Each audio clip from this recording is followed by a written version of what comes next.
Hey everyone, Dr. Frankie here with another one of my vlogs. Hopefully you all enjoy today's vlog post, which is coming out later in life, our video blog.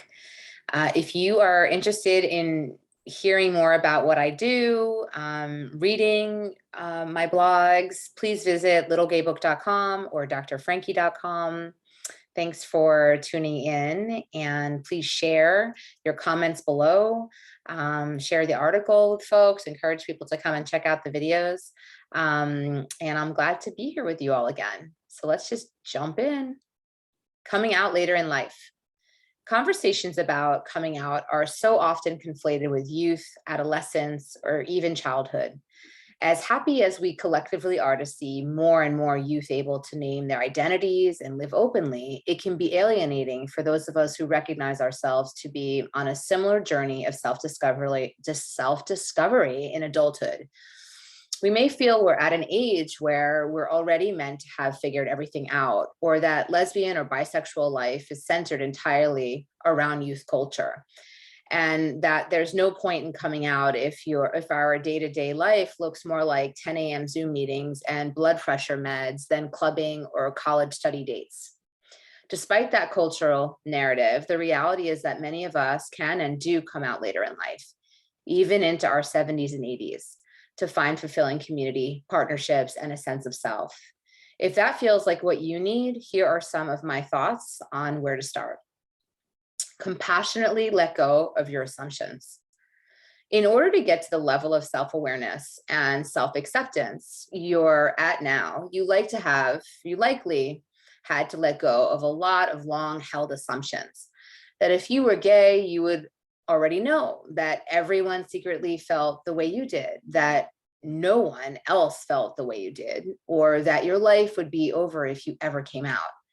It's great to have worked on challenging those somewhat and to be in a place of working on noticing the ways in which real life is less black and white than those assumptions would presume.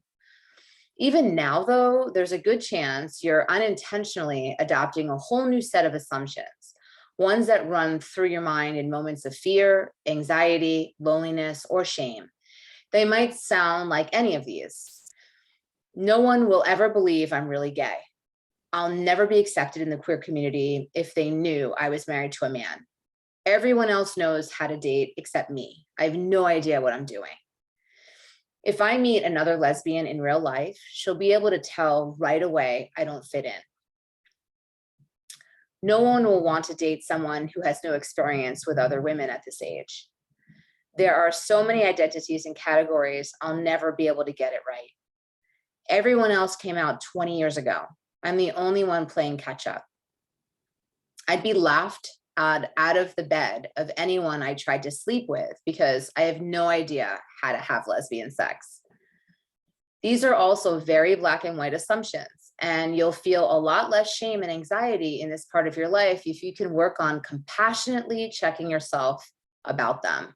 When you notice these thoughts come up or inform your behavior, you can practice gently asking yourself, am I sure that this is true? Do I really think I'm the only person on earth who's in this position? Do I really think everyone else is just a dating pro? Is it possible things aren't quite so extreme? Get into the habit of gently correcting these thoughts. It's true, I'm not as experienced with lesbian sex as some people might be. There was also a time when I didn't know anything about sex at all, and I learned. Everyone has something to learn, and I'm still a caring, attentive partner who brings a lot to the table. Focus on community, not just dating. Entering the dating pool as someone who came out later in life can be intimidating. In some ways, finding queer friends can feel almost even scarier. Making real life friends in adulthood is hard for anyone, and it may feel like it's not worth the risk. But queer communities of friends are one of the most affirming and joyous parts of being out, and getting to know other gay women will help you check some of your assumptions. You may find that everyone else doesn't have it as figured out as you imagine they do, and you have more in common than you thought. A special characteristic of queer communities is that the commonalities in our experiences bring us into relationships with each other in unique and unexpected ways. You may feel like you have more to share with a 22-year-old who also just came out and who you meet through a local community group than the straight friends you've known all your life. If you're a cis woman, you may find trans women in your community you feel a lot of connection with. They also frequently have their lesbianism called into question. If you're a lesbian who came out later in life, you may find more shared ground with bisexual women than you expected. They also have their identity invalidated if they haven't always dated women. Also, while having a community is key outside of dating, there's no more classic gay meet cute than meeting as friends first, right? Okay, but what about dating? Even people who have been out for years find gay dating challenging. For that matter, so do straight people. Dating is hard. In general, it's hard.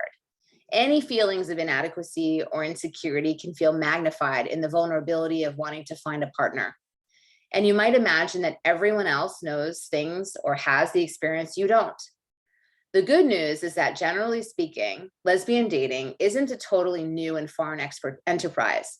The key is to show up authentically and with openness to another person, communicating directly and naming what you want.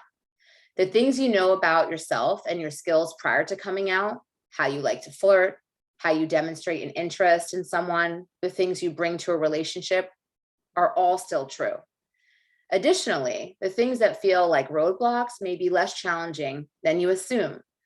While straight culture often tells us that older women are less desirable or objectionable as relationship partners, age gap relationships are very popular in the lesbian community, meaning your dating pool includes women of all ages, and there are solid dating app choices for lesbians over 30. And it may be a comfort that even if not every date works out, one of the easiest ways to make gay friends is with women with whom dating didn't work out. Hopefully you found this article helpful. If you have any thoughts, please state them, share them below in the comments section. And I look forward to seeing you all next time. Thanks for checking in.